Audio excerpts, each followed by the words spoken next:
Hello foodies, welcome to my kitchen.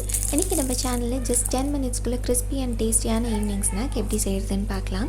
இந்த evening snack செய்கிறதுக்கு மெயினான இன்க்ரீடியன்ட் என்னென்னு பார்த்தீங்கன்னா பிஸ்கெட்.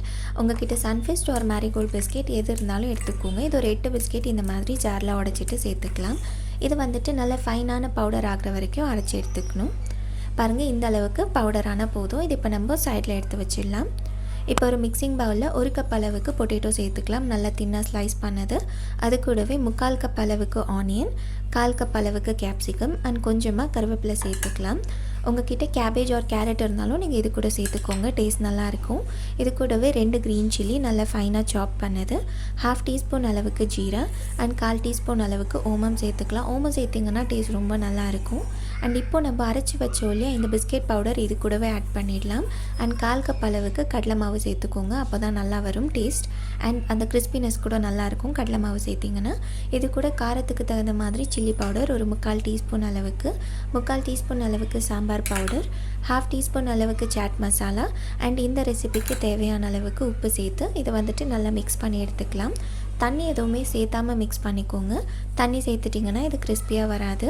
நம்மளுக்கு இந்த பொட்டேட்டோவில் அண்ட் ஆனியனில் இருக்கிற வாட்டர் கண்டென்ட்டே போதும், இது நல்லா வந்துடும். மிக்ஸ் பண்ணிகிட்டே இருந்தீங்கன்னா இதுலேயே உங்களுக்கு தண்ணி விட்டு வரும்.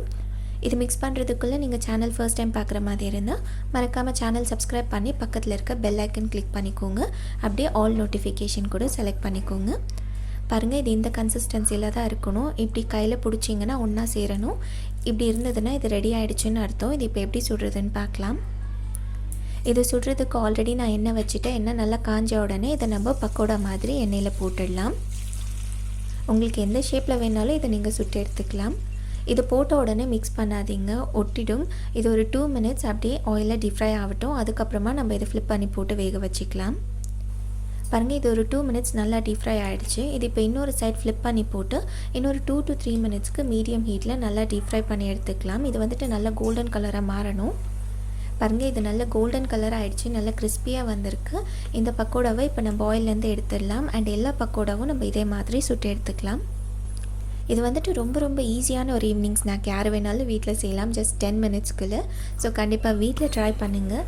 இந்த ரெசிபி பிடிச்சிருந்ததுன்னா மறக்காமல் சேனல் சப்ஸ்கிரைப் பண்ணிக்கோங்க.